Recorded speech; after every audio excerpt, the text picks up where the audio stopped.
SCMP, chapter number 1, topic first, traditional cost management. Case study name, परीक्षा commerce test limited. ये लोग क्या करते हैं, ये लोग टेस्ट सीरीज कंडक्ट करते हैं of BCom, BBA, MCom, CA, CA में सबका. इनका हेड ऑफिस है दिल्ली में. एक बार क्या हो गया, स्टूडेंट्स आए, बैठे, बट इनका जो प्रिंटर था वो ख़राब हो गया. वही प्रिंटर ख़राब होने से वजह से 400-500 लोग ऐसे ही बैठे थे. तो इन्होंने क्या किया, एक बार उनको सबको क्वेश्चन पेपर मेल कर दिया. क्वेश्चन मेल कर दिया और इसके आगे से उनको आइडिया आ गया, पता नहीं कैसे, कि वो लोग बोले अभी कि ये प्रिंटिंग कॉस्ट हम लोग कम कर देंगे, स्टूडेंट्स को ऐसे ही मेल पे क्वेश्चन पे भेजेंगे ताकि हमारा प्रिंटिंग कॉस्ट सेव हो जाए और जो प्रिंटर मेंटेन करने का जो कॉस्ट है वो भी एकदम ख़त्म हो जाए. First thing. सेकेंड थिंग उन्होंने क्या किया, उन्होंने जो उनका एडवर्टीजमेंट का कॉस्ट था, जो ब्रांड एम्बेसडर था कोई तक्षी शर्मा करके उसको हटा दिया. क्यों? क्योंकि अभी कंपटीशन नहीं है तो there is no need to advertise, ऐसा उनको लगा.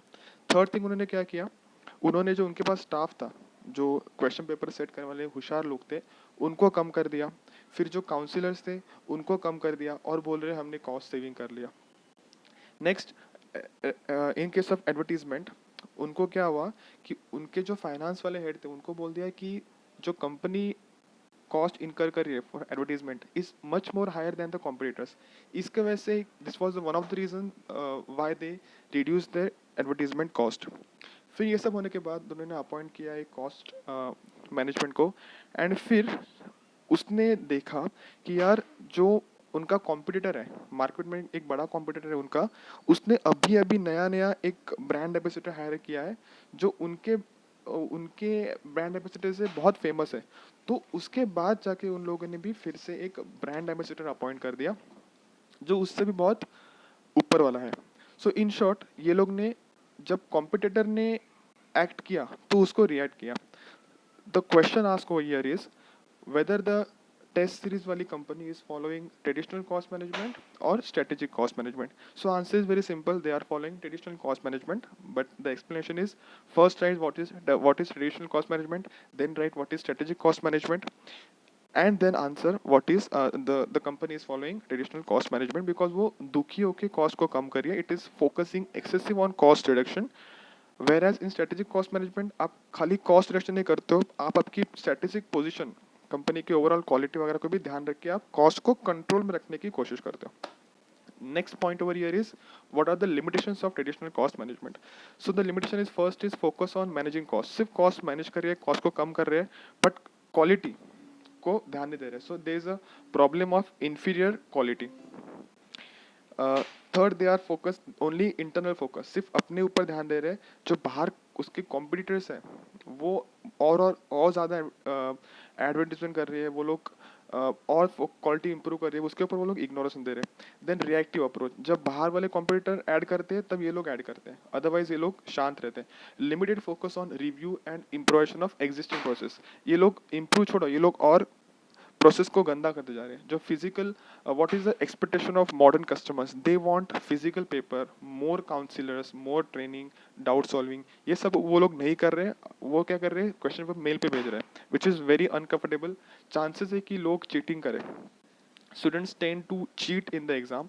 तो ये एक चांस है, इसके वजह से पेरेंट्स को भी थोड़ा अनसेटिस्फैक्शन है. Third, next point is they rely only on accounting data. Accounting में देखते हैं यार कॉस्ट तो बहुत कम हो गया, but relying only on accounting data is very harmful, and at the end it is a very short term look. ये सब कॉस्ट रिडक्शन करने से क्या कंपनी लॉन्ग टर्म में ग्रोथ नहीं करेगी. So the head points are focus is on managing cost, internal focus, सिर्फ अपने ऊपर ध्यान दे रहे हैं, एक्सटर्नल मार्केट कस्टमर्स रिक्वायरमेंट को इग्नोर कर रहे हैं, इंफीरियर क्वालिटी को खराब कर रहे हैं because of cost reduction, expectation of modern customers को इग्नोर कर रहे हैं. पेरेंट्स चाहते हैं कि एग्जाम्स टेस्ट सीरीज एकदम अच्छे से हो, पर ये लोग अच्छे से कंडक्ट नहीं कर रहे. Relying only on accounting data. Accounting data important है, बट सिर्फ अकाउंटिंग डेटा पर रिलाई करना is not good. Next is limited focus on review and improvisation of existing process. ये लोग इम्प्रूव नहीं कर रहे, उल्टा और घटा रहे हैं. रिएक्टिव अप्रोच, जब बाहर वाला और ज़्यादा एडवर्टीजमेंट कर रहा है तब ये लोग ने चालू कर दिया, अदरवाइज ये लोग ने एडवर्टीजमेंट पूरा बंद कर दिया था. And last point is very short term outlook. Third question is explain the difference between and similarities between the value chain analysis and value shop model. In value chain analysis, we say all the internal activities, right from designing product, market, delivery, sale. This is all a value chain analysis. All the activities, right from procuring to the delivery and after sales. ये सब आता है value chain के अंदर. Now you have to just list down the primary activities, secondary activities, and that's all. Value shop model मतलब value shop model ये एक service sector में काम होता है, जैसे कि मोबाइल के लिए मोबाइल रिपेयरिंग सर्विस सेंटर होते हैं, वैसे ही ये कुछ भी वैल्यू एडिशन नहीं करते. मतलब मोबाइल को अच्छा बनाने का कुछ इनका एम नहीं है. This does not add value to the product, but it deals with the problems, कि कस्टमर की प्रॉब्लम लेना, सॉल्व करना. So you have to write the 4 points. 4 points are problem finding and acquisition. Second thing is problem solving and problem. For example एक customer आता है जिसका screen टूट गया है, तो उसका प्रॉब्लम एक्सेप्ट करना, problem finding, acquisition. Second thing is problem solving, क्या क्या सॉल्यूशंस है. Third thing is choosing among the solutions and the fourth point is execution and control. मतलब उसका फोन रिपेयर करके देना एंड फिर ऐसा आगे ना हो, इसके लिए क्या, तो कंट्रोल लगाना. So this was the value shop model. So difference between value chain and value shop is clear.